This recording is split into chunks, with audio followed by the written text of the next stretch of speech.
जरा रुकिए, क्या आपको पता है एक कौम ऐसी भी थी जिस पे अल्लाह का बहुत बड़ा अजाब नाजिल हुआ था। ये वाकया एक बहुत पुराने ज़माने का है, जब धरती पर इंसान तो थे लेकिन इंसानियत बहुत कम रह गई थी। लोग अल्लाह को छोड़कर पत्थरों, मूर्तियों और झूठे खुदाओं को पूजने लगे थे। गुनाह आम हो चुका था, जुल्म खेल बन गया था। ऐसे समय में अल्लाह ने एक नेक इंसान को चुना, हज़रत नूह अलैहिस्सलाम।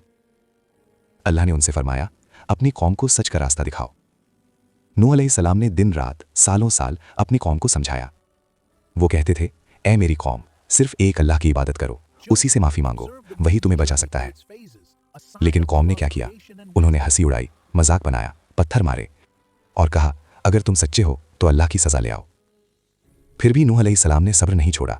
950 साल उन्होंने दीन की दावत दी, लेकिन मानने वाले बहुत कम थे।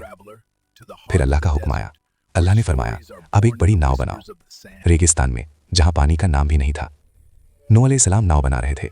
लोग हंसते थे, बूढ़े हो गए हो, अब नाव बना रहे हो। लेकिन नूह अलैहिस्सलाम जानते थे, अल्लाह का वादा सच्चा है।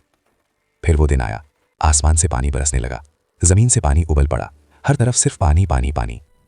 नूह अलैहिस्सलाम ने हर जानवर का एक एक जोड़ा नाव में बिठाया, और जो लोग ईमान लाए थे वो भी नाव में सवार हो गए। लेकिन उनकी अपनी औलाद में से एक बेटा भी ईमान नहीं लाया। नूह अलैहिस्सलाम ने पुकारा, बेटे नाव में आ जाओ। बेटे ने कहा, मैं पहाड़ पर चढ़ जाऊंगा, पानी से बच जाऊंगा। नूह अलैहिस्सलाम ने कहा, आज अल्लाह के हुक्म से कोई नहीं बच सकता। और फिर एक लहर आई और बेटा डूब गया। ये अल्लाह की सख्त परीक्षा थी।